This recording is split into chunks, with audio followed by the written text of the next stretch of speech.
সিদ্দিক আকবর যিনি বারবার জান্নাত নিশ্চিত করেছেন, উনি বলছেন আমি কেন মানুষ হলাম,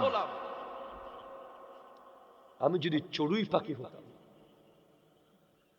উনি নিজের জিহ্বাটা টেনে এভাবে টেনে ধরে রাখতেন যাতে মুখ দিয়ে একটা লাইন কোরআন সুন্নাহর বাইরে বের না হয়। আপনি আর আমি কি, যেখানে হযরত উসমান গনি যুন্নুরাইন নবীজির দুই কন্যা যিনি শাদী করেছেন, নবীজি বলেছেন আমি যদি 40টা কন্যার মালিক হতাম, প্রত্যেকটা একটার পর একটা উসমানকে বিয়ে দিতাম।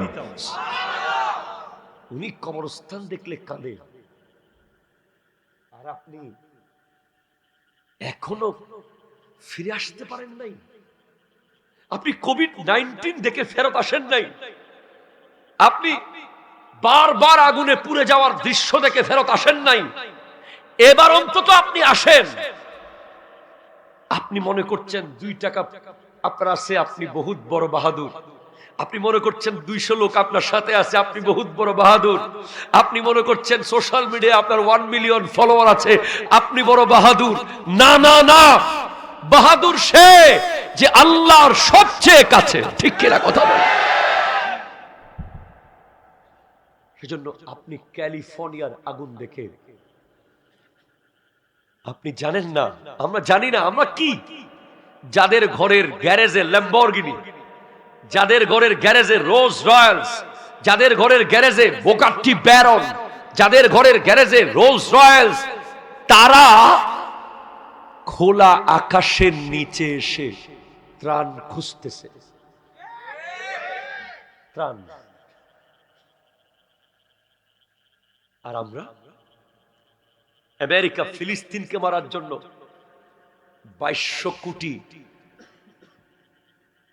মার্কিন ডলার দিয়েছে ইসরায়েলকে, আর আমার আল্লাহ মাত্র একদিনে পুড়িয়ে ছাই করে দিয়েছে 5000 কোটি মার্কিন ডলার।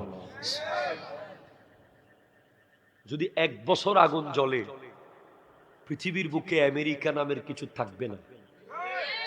এটা আপনাকে শেখার জন্য বলছি। এরপরেও তুমি ভাইকে এলাকা ছাড়া করে দিয়েছো। এরপরেও তুমি বাবার সম্পত্তি ভূমদেরকে না দিয়ে দখল করে খেয়ে ফেলতেছো। এরপরেও তুমি বেগানা মেয়ের সাথে মোবাইলে কথা বলছো। এরপরেও তুমি মোটরসাইকেলের পেছনে লম্বা চুলওয়ালা নারীকে বসিয়ে জাহান্নামের কালচার প্রচার করছো।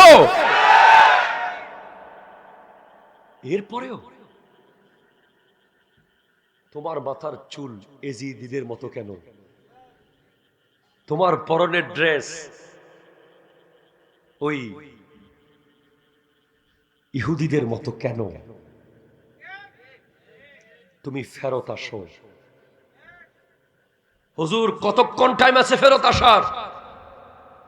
আল্লাহ বলছেন ওয়া আনিবু ইলা রাব্বিকুম ওয়া আসলিমু লাহু, আত্মসমর্পণ করো আল্লাহর কাছে।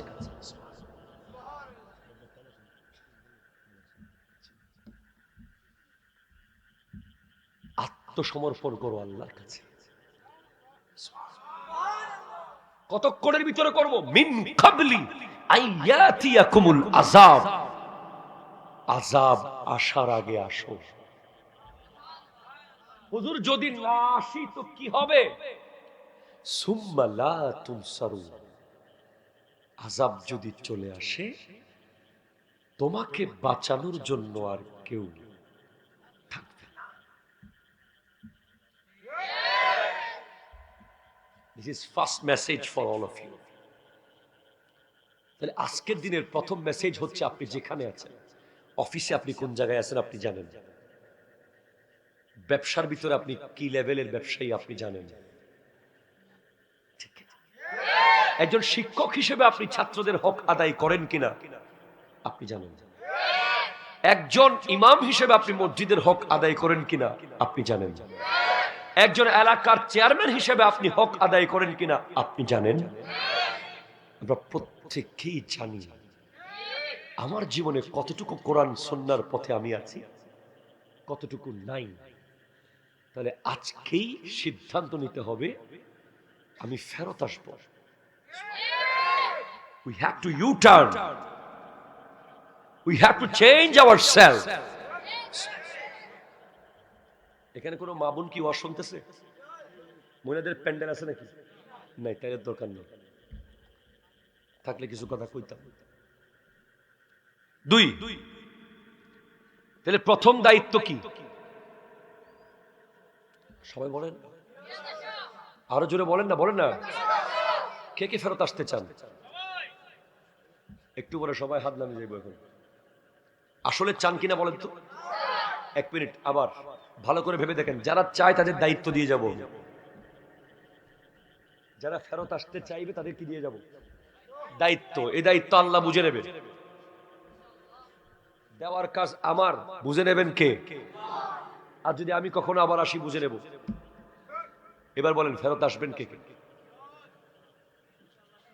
আল্লাহু আকবার, আল্লাহু আকবার। ইয়া রাসূলুল্লাহ, ইয়া রাসূলুল্লাহ। জিনাবা, সোনার মদিনা আমার প্রাণের মদিনা, সোনার মদিনা আমার। সবই ভুলিব কিন্তু তোমায় ভুলতে ভুলিনি, ভুলবো না, ভুলতে পারি না, ভুলিনি। সবই ভুলিব কিন্তু তোমায় ভুলতে। আর সমওয়াল্লার চেয়ে দামি তুমি হও, খোদার সৃষ্টিতে তুমি শ্রেষ্ঠ ভূমি হও।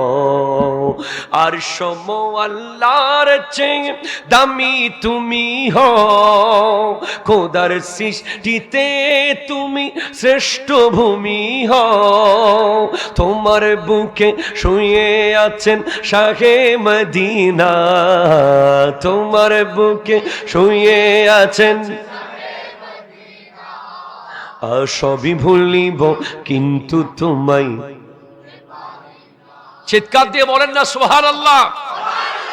লাইলাতুন নিসফে মিন শাবান, ইন্না আনজালনাহু ফি লাইলাতিন মুবারাকা।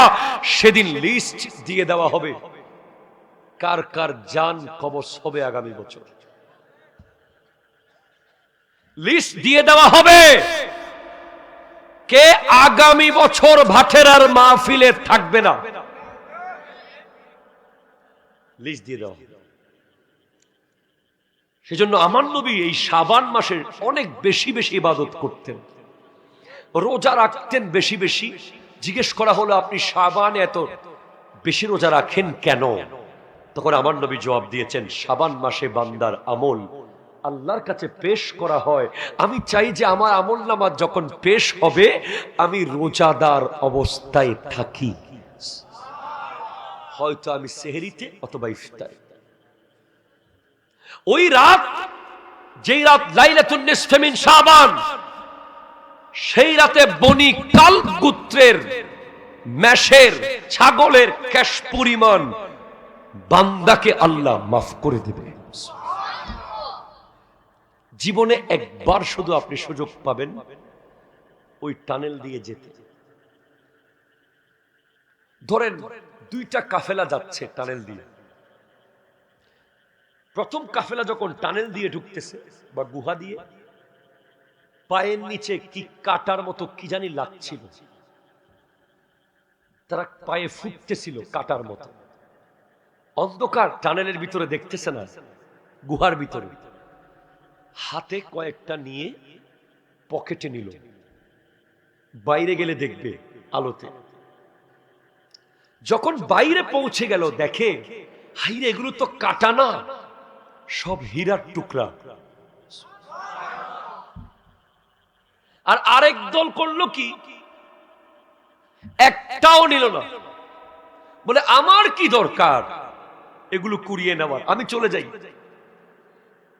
ওই পারে গিয়ে যখন দেখে তারা যেগুলো কুড়িয়ে নিয়েছে সেগুলো সব হীরা, আর তারা যেগুলো নিয়ে আসে নাই সেগুলো সব হীরাই ছিল। এখন যারা কুড়িয়ে নিয়েছে তারাও আফসোস করতেছে, যারা নেয় নাই তারাও আফসোস করছে, যারা নিয়েছে তারা আফসোস করছে, ইস আর দুইটা যদি বাড়াই নিতাম। কথা কর না, ঠিক কিনা জোরে বলেন না? আর দুইটা যদি টুকরা নিতাম তাহলে আরো 10 বছর এগুলো বিক্রি করে জীবন চালাইতে পারতাম, ঠিক কিনা বলেন? আর যারা একেবারে নেয় নাই তারা বলছে হাই হাই হাই, যদি শুধু একটা অন্তত নিতাম। সেম রমজান যখন শেষ হয়ে যাবে, ঈদের চাঁদ যেদিন উঠে যাবে, কিয়ামতের মাঠে একদল আফসোস করবে, ইস আমি তো 2025 সালের মাহে রমজানে পরিপূর্ণ সুস্থ ছিলাম, আর 2টা রাকাত নফল নামাজ যদি পড়তাম, আমার তো সুযোগ ছিল, আমার তো শক্তি ছিল, আমার পায়ে শক্তি ছিল, আমার হাতে শক্তি ছিল, আমি নামাজ জানতাম, আমি মুসলমানের ছেলে, মসজিদ আমার ঘরের দুয়ারে, কোরআন আমার ঘরের আলমারিতে, আমি সব জানতাম। শুধু একটা মোবাইল ফোন ঘন্টার পর ঘন্টার সময় শেষ করে দিয়েছে। আরেকটা রাকাত যদি পড়তাম, এই আফসোস করবে। আর যারা একেবারেই পড়ে না, রমজান কেন, আপনার বয়স ধরে না, 60 বছর বয়স একটা টানেলের ভিতরে আছেন, 80 বছর একটা গুহার ভিতরে আছেন, ওই পারে গিয়ে আফসোস যেন করতে না হয়। সেদিন ভাটেরার মাহফিলের দিন রাস্তার কোনায় দাঁড়িয়ে দাঁড়িয়ে গল্প করছিলাম, মাহফিলে যদি বসতাম অন্তত হুজুরের মুখে মুখে একটা দরুদ তো পড়া হয়ে যেত, হুজুরের সাথে সাথে একবার আল্লাহু জিকির তো হয়ে যেত। কিয়ামতের মাঠে দেখবেন প্লাস মাইনাস করার পর আর একটা দরুদ শুধু লাগতেছিল, এটা পেয়ে গেলেই জান্নাত চলে যেতে পারতেন। একটা দরুদ কম পড়ে গেছে, একটা জিকির কম পড়ে গেছে, সেদিন ডেকে বলবেন জয়নুল আবেদিন কাদেরী হুজুর, আরেকটু ডেকে আরেকটু বুঝায়া আরেকটু চাপে ধরে বসাই দিতেন মাহফিলে, আজকে আমারও আর কিছু জিকির থাকতো, আমিও কিছু জান্নাতে যাওয়ার সুযোগ পেতাম। আল্লাহর কোরআন বলছে ইন্নামাল মুমিনুনা ইখওয়াতুন ফাআসলিহু বাইনা আখওয়াইকুম ওয়াত্তাকুল্লাহ লাআল্লাকুম তুরহামুন। মুমিনরা সবাই ভাই ভাই ভাই ভাই ভাই ভাই ভাই ভাই। তুমি ক্ষমতার চেয়ারের জন্য কত বছর আমার দিকে তাকাও নাই, কথা বলে না, ঠিক কিনা? সামান্য একটা ক্ষমতার জন্য কত বছর আমি তোমার দিকে তাকাই নাই। মনে রাখবেন, প্রথমে হলো ঈমান, 1 নম্বরে কি, 2 নম্বরে হলো দেশ কি, 3 নম্বরে হলো দল। 1 নম্বরে কি, 2 নম্বরে কি, 3 নম্বরে কি, দল। মনে রাখবেন, আপনি আওয়ামী লীগ না বিএনপি না জামাত না জাতীয় পার্টি না মোমবাতি, যেটাই আপনি হন, সবার আগে হলেন আপনি মুসলমান, ঠিক কিনা? কথা জোরে বলেন, হাত ধরে বলেন, ঠিক কিনা বলেন?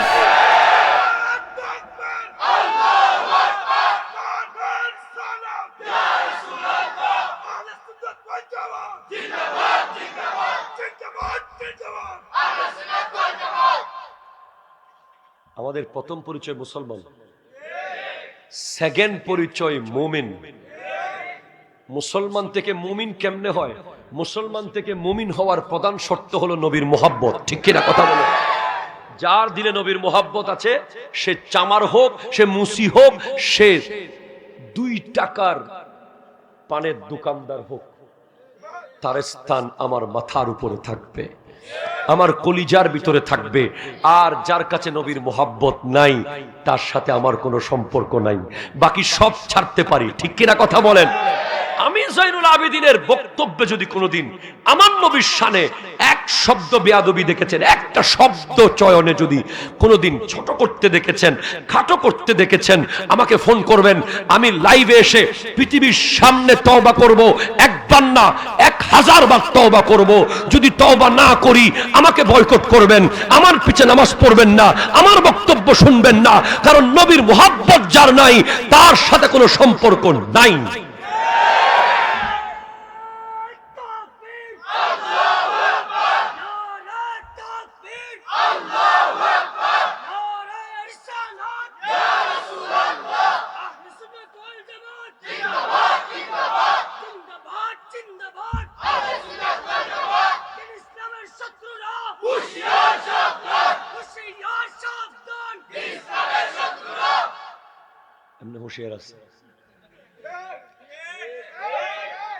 কথা বলেন ঠিক কিনা বলেন?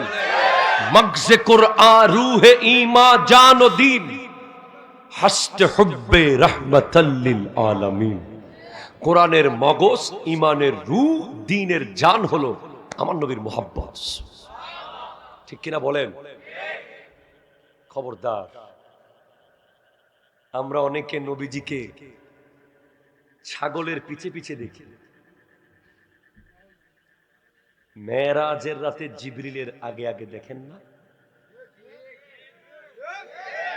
হুজুর ঠিক কিনা বলেন না হুজুর?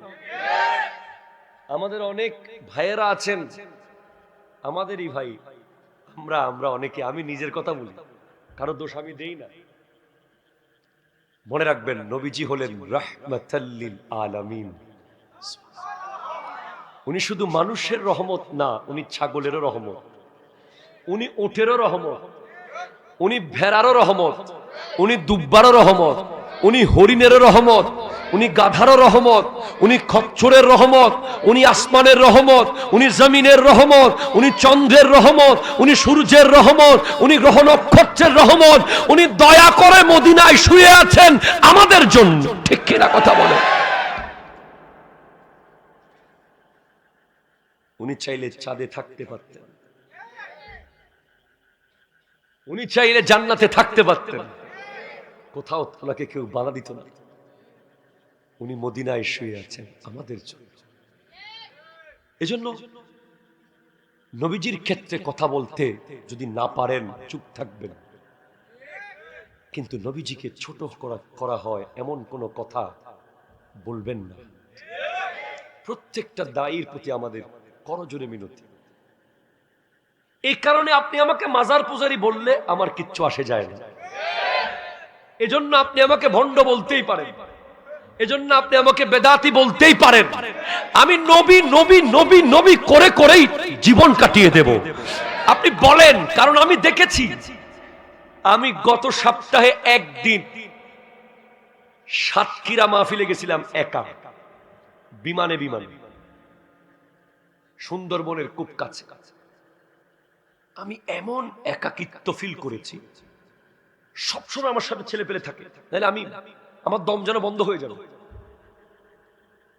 সেদিন আমি অনুভব করলাম আমি একা চট্টগ্রাম থেকে সাতক্ষীরা যাইতে আমার দম বন্ধ হয়ে যাচ্ছে, যেহেতু ওনারা আমার ফ্লাইটের টিকিট দিয়েছেন শুধু।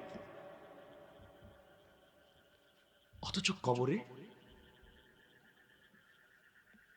নদীর পারে,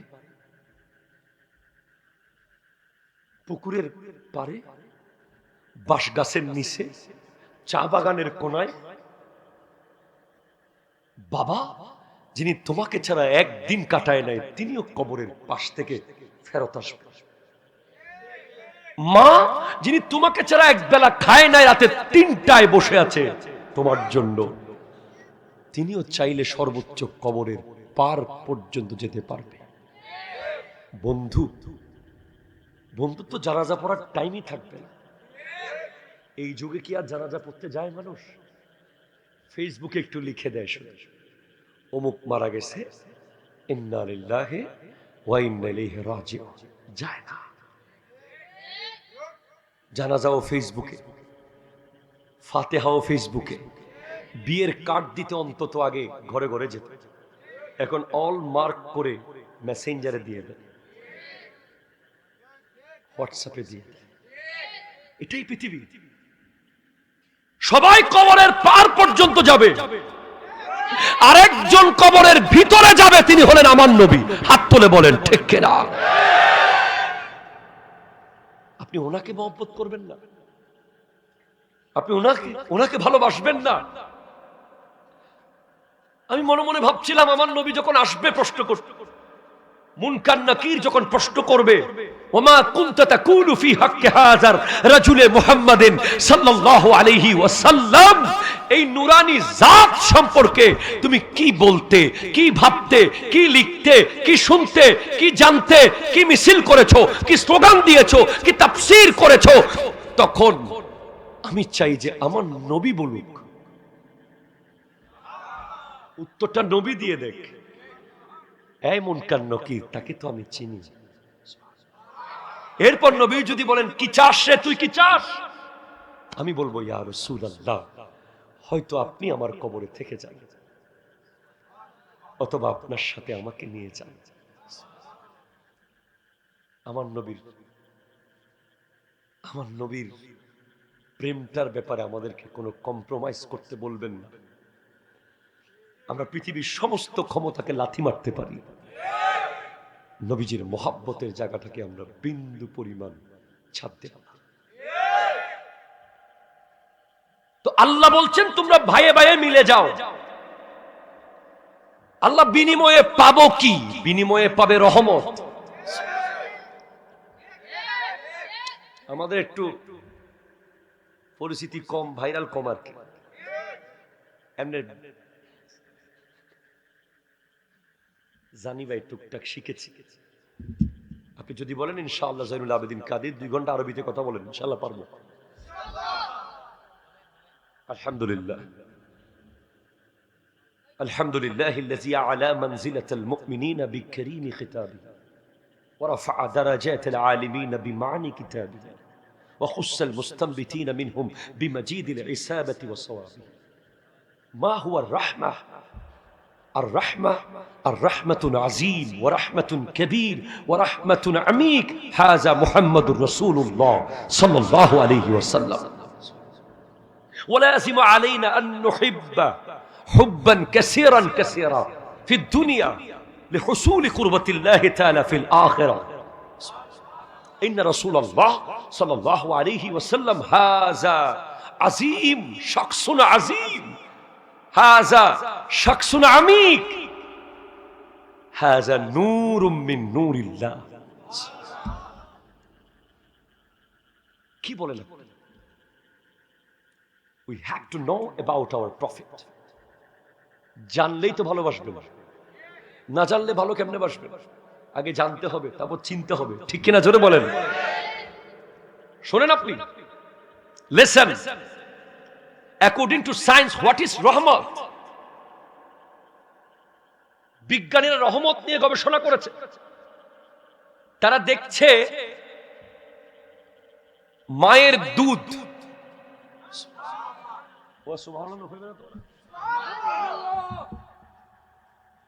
মায়ের দুধ যেখানে আল্লাহ পৃথিবীর সমস্ত ভিটামিন ঢুকিয়ে দিয়েছে,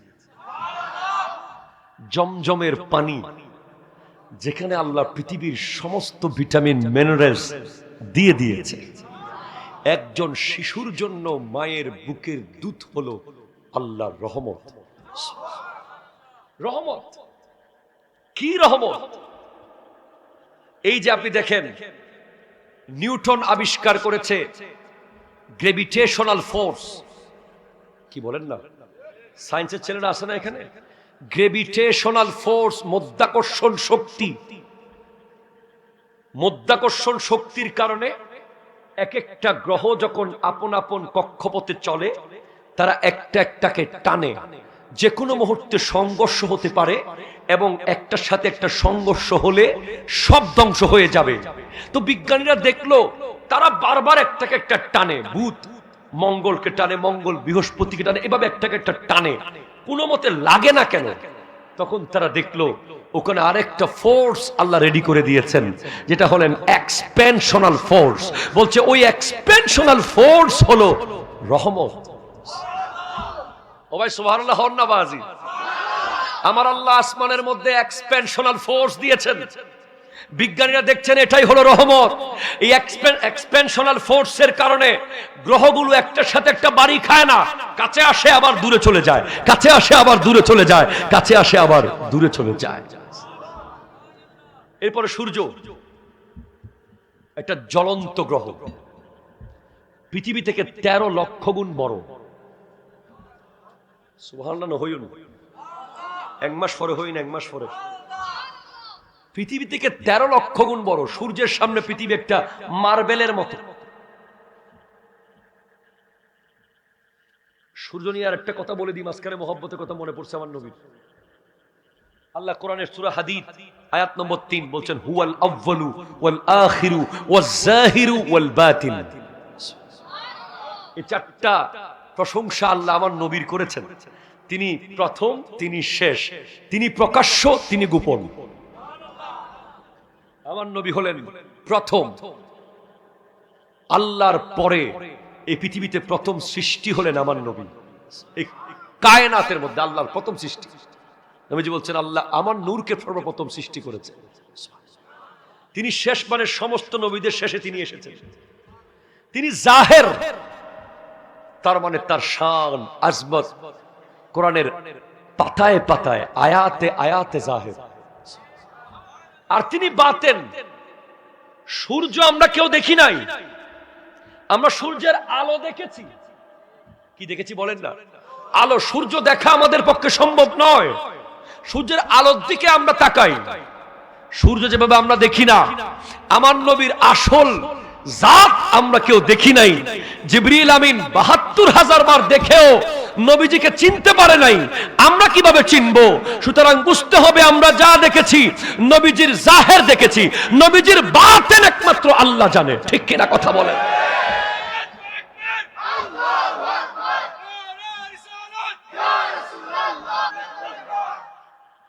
এই জ্বলন্ত গ্রহ সূর্য, এখান থেকে যে রে আসে, রে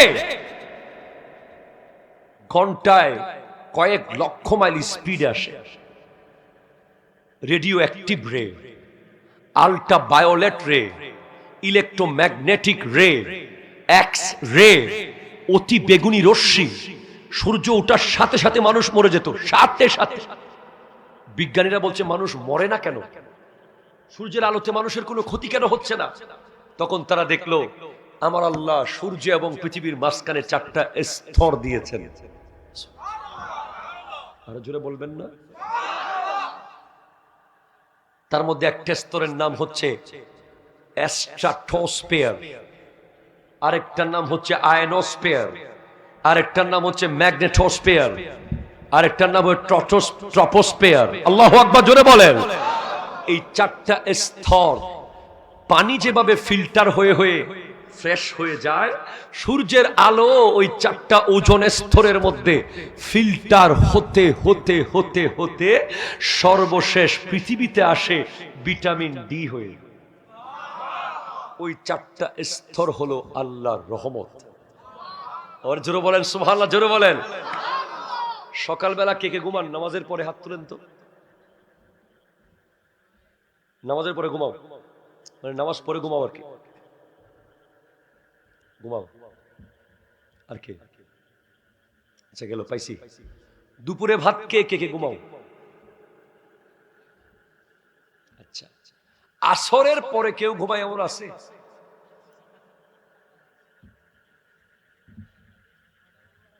হ্যাঁ, একজন আছে। শোনেন হাদিস, শোনেন নাসাই শরীফের হাদিস। 3 প্রকার ঘুম। একটা হলো হাইলুলা, একটা হলো কাইলুলা, একটা হলো আইলুলা। কাইলুলা হলো দুপুরের ঘুম, এটা হলো সুন্নাহ।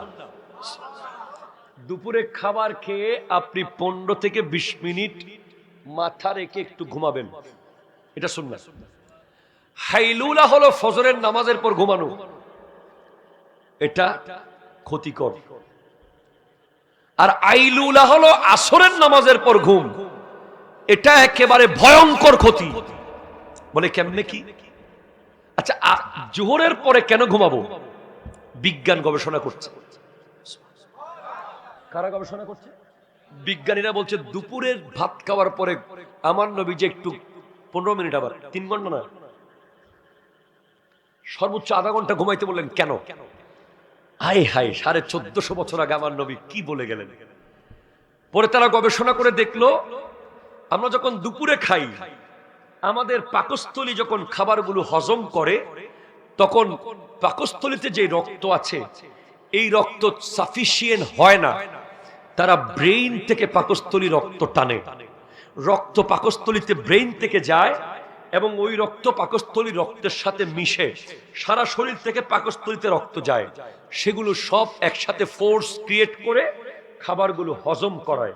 তো সেই মুহূর্তে যদি আপনি ব্রেনের কোনো কাজ করেন, আপনি কম্পিউটার টিপেন, আপনি পড়ালেখা করেন, আপনি কোনো কঠিন কাজ করেন, আপনি ব্রেনে স্ট্রোক করার সম্ভাবনা আছে। এজন্য আমার নবী 1450 বছর আগে জানিয়ে দিয়েছেন, আপনি দুপুরে একটু করে ঘুমাবেন ভাত খাওয়ার পরে, যাতে রক্তগুলো নিজের কাজ শেষ করে আবার ব্রেইনে চলে আসতে পারে, আপনি যেন কাজ করলে কোনো ক্ষতি না হয়। রহমত। কিন্তু আসরের পরে আপনি ঘুমাবেন না। যারা আসরের পরে ঘুমাবে তাদের এমন রোগ হবে যে রোগের ওষুধ পৃথিবীতে পাওয়া যাবে না। এটা আইলুলা, ইল থেকে। আর হাইলুলা হলো ফজরের নামাজের পর ঘুমানো। এই শুরুতে যে বলেছিলাম বরকত আসে ফজরে, কি আসে বলেছিলাম? বরকত এসে আপনার ঘরে দিয়ে গেল, আপনি বরকতটা নিয়ে ঘুমাই গেলেন, হবে না। আপনি বরকত নিয়ে কাজে নেমে পড়বেন।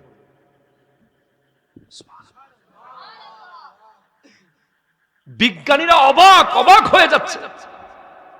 কোরআনের প্রতিটি আয়াত বিজ্ঞান কিছু খবর পেয়েছে, কিছু এখনো খবর খুঁজতেছে। এই যে তাহাজ্জুদের নামাজ আছে না? আছে। আমাদের সমাজ আজকে ইসলামী সমাজ হয় না কেন? কারণ আমাদের সমাজের নেতা হয় যিনি, তিনি মসজিদের বারান্দাও যায় না। অথচ সমাজের নেতা হওয়ার দরকার, লিডার হওয়ার দরকার যিনি তাহাজ্জুদের নামাজ পড়ে। যদি বলেন কেন? কারণ বিজ্ঞানীরা গবেষণা করেছে তাহাজ্জুদ নিয়ে। রাতে 3টা বাজে ঘুম থেকে উঠে যাওয়া, এটা আবার কি? আমার কাছে বই আছে সুন্নাতে মুস্তাফা এন্ড জদিদ সায়েন্স, নবীর সুন্নাত এবং বিজ্ঞান। ওই বইয়ের মধ্যে এসেছে আমেরিকার একদল গবেষক গবেষণা করেছে, একদলকে রাতে 3টা বাজে ডেকে দিয়েছে, একদল মানুষকে, আর একদলকে ঘুম পাড়িয়েছে। যারা রাতে উঠে গেছে, তাহাজ্জুদের টাইমে উঠে গেছে, দেখে তাদের ডিসিশন নেওয়ার ক্ষমতা খুব তীক্ষ্ণ, তারা অত্যন্ত শান্ত, তারা অত্যন্ত সবরী, তারা অত্যন্ত ভদ্র, তারা সিদ্ধান্ত জানে, এটা অ্যাপ্রোপ্রিয়েট নেয়। এজন্য যারা তাহাজ্জুদ পড়বে, এরা যদি সমাজের লিডার হয়, তাদের প্রতিটা সিদ্ধান্ত হবে সমাজের জন্য কল্যাণকর। ঠিক কিনা কথা বলেন? আমার নবীর উপর তাহাজ্জুদ ফরজ ছিল। এখন সমাজের লিডার যারা বানাইছেন, জুমার নামাজের দিন 2 রাকাত পড়ে দূর মারে, মনে হয় কারাগারে বন্দী করে রাখছে।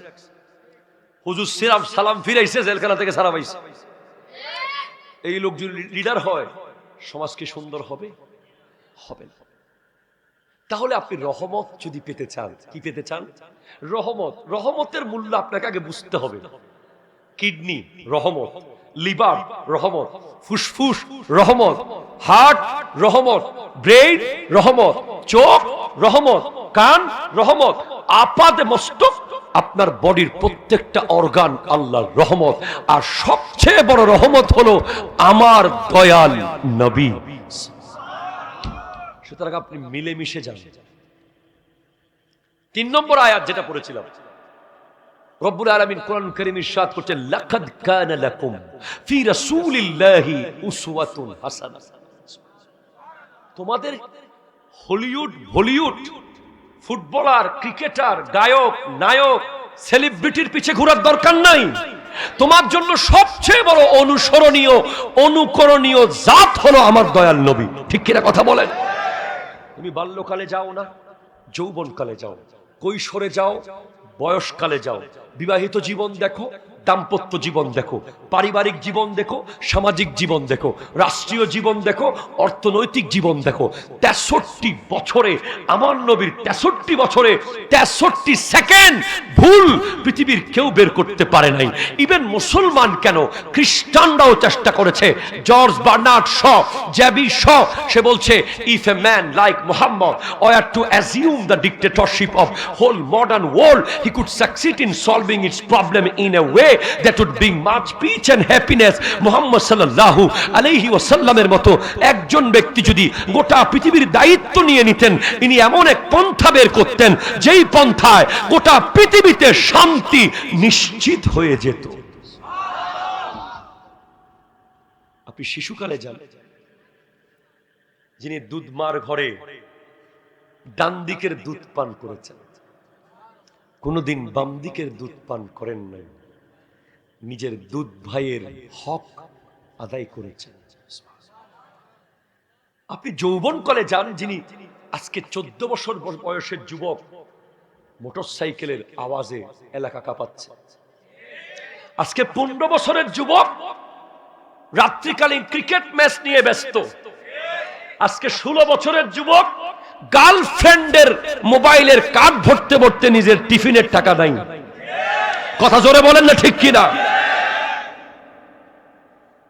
আজকে 17 বছরের যুবক বাবা প্রবাস জীবনে মাথা ফাটাই ফেলতেছে, আর সে এখানে নেতা হইতেছে। আর আমার নবী কি করেছে? আমার নবী 14 থেকে 19 বছর বয়সে হেলফুল ফুজুল করে মানবতার কল্যাণে কাজ করেছেন।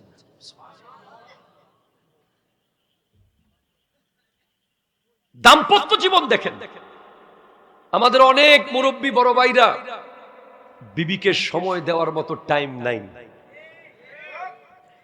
অফিস অফিস, টাকা টাকা, চেক মাল নামতেছে উঠতেছে। আর আমার নবী পৃথিবীর সবচেয়ে বিজিয়েস্ট পারসন ছিলেন। এরপরেও প্রতিদিন সকালের সূর্য উঠে গেলে আমার নবী প্রত্যেকটা বিবির ঘরে গিয়ে তাদের খোঁজ খবর নিতেন, তাদেরকে সময় দিতেন। 11 জন বিবির একজনও কোনোদিন নবীজির ব্যাপারে কমপ্লেইন করতে পারে নাই।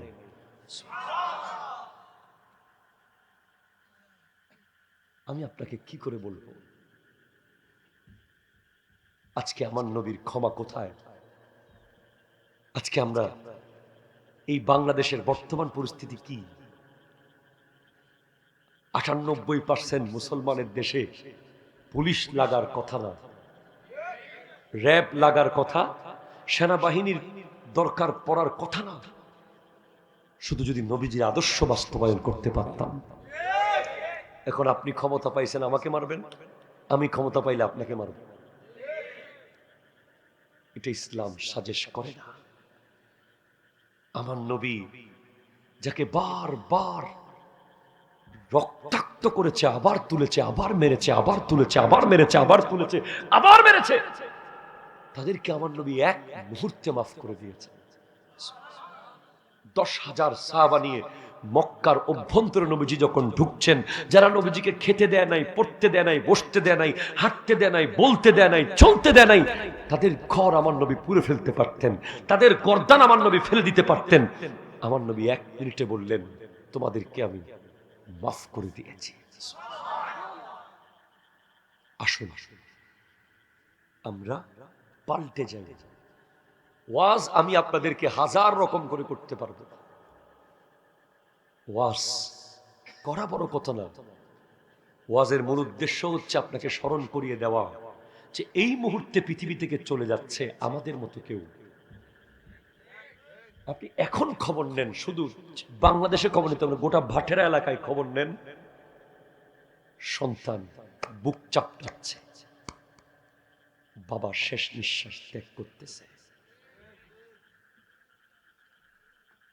বাবা বুক চাপটাচ্ছে, সন্তান হারিয়ে ফেলতেছে। এই মুহূর্তে পৃথিবীতে আপনি খবর নেন, কত মানুষকে কাফন পরানো হচ্ছে, কত মানুষকে কবরে রেখে আয় আল্লাহ, কিভাবে সম্ভব বলেন? কিভাবে সম্ভব? একটা ছোট্ট ঘর, ডানে মাটি, বামে মাটি, সামনে মাটি, পেছনে মাটি, উপরে মাটির উপরে মাটি, মাটির উপরে, এই ঘরে আমরা থাকব। কবরের বাঁশ পচে যাওয়ার আগে আমাদের শরীর পচে যাবে। বিজ্ঞানীরা বলছে এমন জায়গা, আপনার লাশ রেখে পরিবার ভাত খাবে, লাশ রেখে আত্মীয় স্বজনরা খাবার খাবে।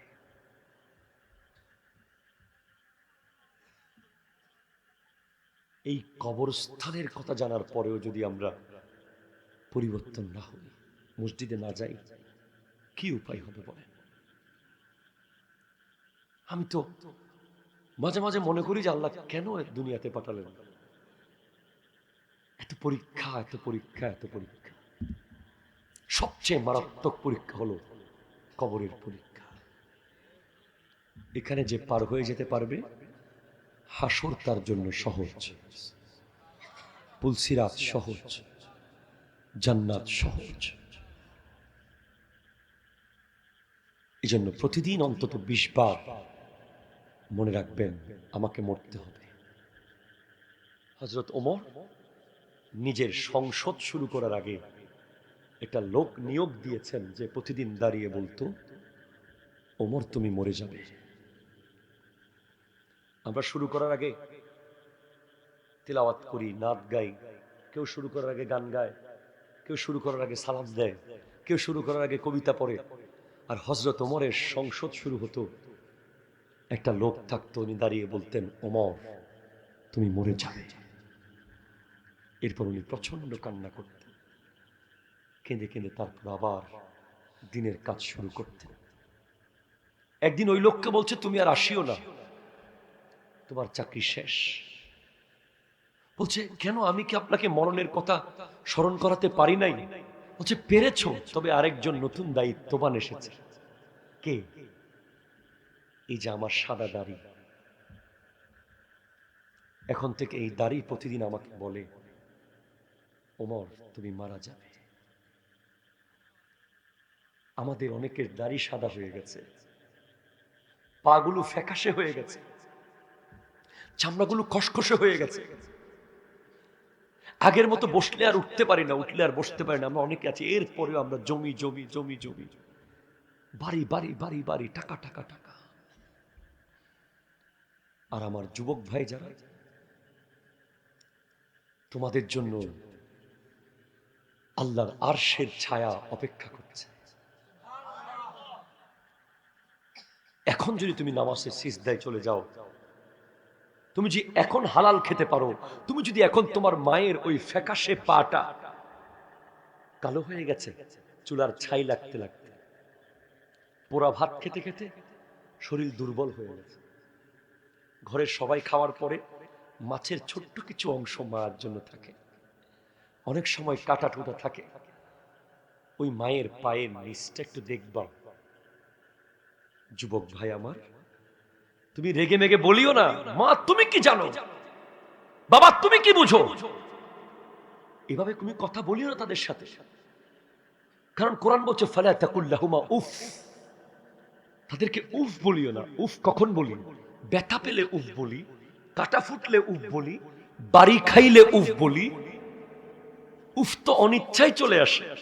আল্লাহ বলছেন, মায়ের সামনে বাবার সামনে অনিচ্ছায় উফ আসতে পারবে না, সেখানে ইচ্ছে করে রেগে গিয়ে চোখ লাল করে তুমি কেন বারবার বিরক্ত করছো, কত ডাকবে, আর সরো তো এখান থেকে, এই শব্দগুলো বলিও না, তুমি বলিও না। অনেক যুবকরা আছে, বাবাকে বাজারে পাঠায়, নিজে বসে বসে ঘরে মোবাইল টিপে, মায়ের জন্য বাথরুমে কাপড় রেখে চলে আসে, মায়ে হাত দিয়ে ধোয়ায়। আর অনেকে বিয়ের পরে স্মার্ট বিবি, শাশুড়িকে দিয়ে রান্না করায়। হারাম। বাবা মার থেকে খিদমত নেওয়া হারাম। বাবা মার টাকা পেলে সেগুলোর জন্য তাকে শাস্তি দেওয়া হারাম। বাবা মার কাছ থেকে টাকা পেলে ইভেন বাবা মা যদি হত্যাও করে তার কেসাস নেওয়া নিষেধ ইসলামে। তুমি সেই বাবা মাকে রাজি রাখো, তুমি 5 ওয়াক্ত নামাজ পড়ো, তোমার মাথার চুলগুলো কাকে দেখাবে? তুমি কে দেখবে বলো? এখন মরে গেলে আমার নবী তো দেখবে। নবী যদি বলে তুই আমার ফিলিস্তিনের বাচ্চাদেরকে যারা মেরেছিল আমার উম্মতদেরকে, তাদের মতো করে তুই চুল কেটেছিস, আমার মুসলমান উম্মতদেরকে মারার জন্য যারা টাকা দিয়েছে তাদের মতো করে তুই ড্রেস পরেছিস, কি জবাব দেব আমরা বলেন? আমার চাচার 70 টুকরার উপরে ইসলাম দাঁড়িয়ে, আমার নওয়াসা ইমাম হোসেন রাদিয়াল্লাহু তাআলা আনহুর কাটা মাথার উপর ইসলাম দাঁড়িয়ে, আমার ইমাম হোসেনের সন্তান আলী আকবরের 70 টুকরার উপর রক্তের উপরে তুই মুসলমান, আর তোর চরিত্র কেন এমন ছিল? জবাব দেওয়ার সুযোগ নেই। এজন্য ভাই, জয়নুল আবেদিন কোনো কিচ্ছু না। জয়নুল আবেদিন আপনাদেরকে কি ওয়াজ শোনাবে? আমি শুধু আপনাদেরকে এতটুকুই বলে যাই, আমি যেন কবরের কথা স্মরণ করতে পারি, আল্লাহ যেন আমাকে সে তৌফিক দেয়, আমি যেন কবরের জন্য কিছু করে যেতে পারি। আমরা আপনাদের থেকে মাহফিলে আসলে হাদিয়া নিই কেন? আমরা মাদ্রাসা বানাচ্ছি, মসজিদ বানাচ্ছি, আমরা চাচ্ছি যে মরার আগে অন্তত 3, 4টা 10টা 12টা মাদ্রাসা মসজিদ এতিমখানা থাকুক, যেখান থেকে মানুষ কোরআন পড়বে আর আমার কবরে সওয়াব যাবে। আমাদের তো আর কোনো ব্যবসা করার সুযোগ নেই, সেই টাইম নেই। আমরা নিজের পেটকে দেওয়ার জন্য, নিজের বউ বাচ্চার জন্য আপনাদের হাদিয়া নিয়ে যাই, এত টাকা লাগে না বউ বাচ্চার জন্য। এই যে ঢাকার জমিনে খিলগাঁও, আপনারা গিয়ে কখনো দেখে আসিয়েন, 11 তলা মসজিদ হচ্ছে, 11 তলা। চট্টগ্রামে আলহামদুলিল্লাহ 2টা মসজিদের কাজ চলতেছে, আমার যতটুকু আমি পারছি। আমি কাদেরি ফাউন্ডেশন করেছি, যে ফাউন্ডেশন ফেনীর বন্যায় 10 লক্ষ টাকা খরচ করেছি আলহামদুলিল্লাহ। শেরপুরে পাঠিয়েছি প্রায় 2 লাখ টাকার কাছাকাছি। এরপর আবার জামিয়াতে 10,000 ছাত্র আছে আমার এই মাদ্রাসায়। অদম ফকির সবচেয়ে ছোট খাদেম। আমি বলে রেখেছি, কোনো ছেলে পরীক্ষার ফিস দিতে না পারলে, টাকা দিতে না পারলে, কাপড় কিনতে না পারলে, বই কিনতে না পারলে আমার সাথে যেন কথা বলে। আল্লাহ জানবে আর আমি জানবো, কেউ জানবে না। আমরা চেষ্টা করছি, আপনিও চেষ্টা করুন। আপনি যদি আমাকে 10 কোটি টাকা দিয়ে বলেন যে এই দাড়িগুলোতে একটা কেচি মারেন, খোদার কসম 10 কোটি টাকা আমি লাথি মারবো, এখানে আমি কেচি লাগাবো না। আপনি যদি আমাকে বলেন 20 কোটি টাকা দেব, আপনি জুব্বা ছেড়ে শার্ট পরে একটু চট্টগ্রাম যান, যাব না, যাব না। কারণ আমি জানি কালকে চলে যাব, আমি এখান থেকে ফিরে যাব কিনা সন্দেহ আছে। এটাই দুনিয়া, এটাই বাস্তবতা। সুতরাং ফিরে আসুন, ওই আল্লাহর ঘর অপেক্ষায় আছে। আমার নবীকে আল্লাহ নামাজ চাপিয়ে দেন নাই, আমার নবী খুঁজে এনেছেন। আল্লাহ আমার উম্মতটা তোমাকে দেখবে, একটু কিছু ব্যবস্থা করে দাও। আমার নবীকে আল্লাহ বলবেন, কই আপনার উম্মত তো ফজরে দেখতে আসলো না, কই জোহরেও তো আসলো না, কাকে কষ্ট দিচ্ছেন? আল্লাহ পাক আমাদের কবুল করুক, পাল্টে যাওয়ার তৌফিক দান করুক, জীবন পরিবর্তনের তৌফিক দান করুক।